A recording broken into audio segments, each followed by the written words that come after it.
Putin के भाषण से पहले ड्यूमा पहुंचे हैं सभी सांसद। रूसी सांसदों से हॉल भर चुका है।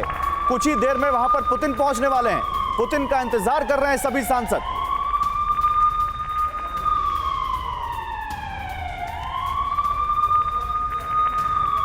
राष्ट्रपति का भवन, ये जो बिल्डिंग आप देख रहे हैं ये क्रेमलिन है।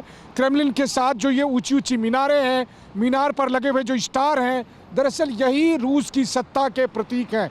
क्रेमलिन और क्रेमलिन के ठीक साथ में ये है स्टेट म्यूजियम, और क्रेमलिन से महज 100-150 मीटर की दूरी पर है रूसी संसद की बिल्डिंग गोसडूमा, जहाँ पर कि मैं खड़ा हूँ। और अगर मैं आपको कहूँ तो मैं क्रेमलिन और गोसडूमा के बीच में खड़ा होकर आपको यहाँ का नज़ारा दिखा रहा हूँ।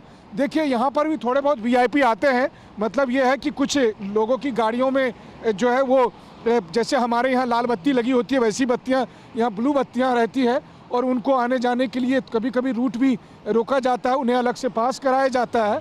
और इस वक्त आप देख रहे हैं आपके सामने में जो ठीक ये जगह है, चूँकि अब देखिए ये रूस की संसद के जो प्रेसिडेंट हैं, शायद उनकी गाड़ी है या कोई मंत्री की गाड़ी रही होगी, क्योंकि उन्हें अलग से पास कराया गया है। तो इस तरीके से यहाँ पर अभी हलचल है। तो देखिए आपको दिखाते हैं, ज़ेलेंस्की ने कहा, आपको हम थोड़ी देर पहले हमने आपको बताया ज़ेलेंस्की ने क्या कहा, लेकिन अब तक युद्ध के बीच पुतिन ने क्या क्या धमकी दी है, कब अमेरिका को मैसेज दिया, आपको बताते हैं जल्दी से। क्या कहा है यहां पर अभी तक पुतिन के विस्फोटक बयान। 18 जनवरी 2023 को उन्होंने कहा दुनिया को रूस की जीत को लेकर कोई शंका नहीं होनी चाहिए।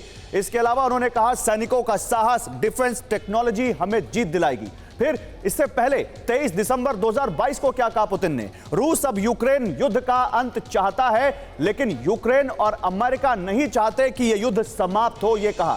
9 दिसंबर 2022 को क्या कहा पुतिन ने, रूस पर परमाणु हमला करने वाले का धरती से सफाया कर देंगे, अमेरिका की तरह पहले परमाणु हथियार का इस्तेमाल नहीं करेंगे। 27 अक्टूबर 2022 को कहा युद्ध में रूस परमाणु हथियारों का इस्तेमाल नहीं करेगा, अमेरिका से रूस बातचीत को तैयार है।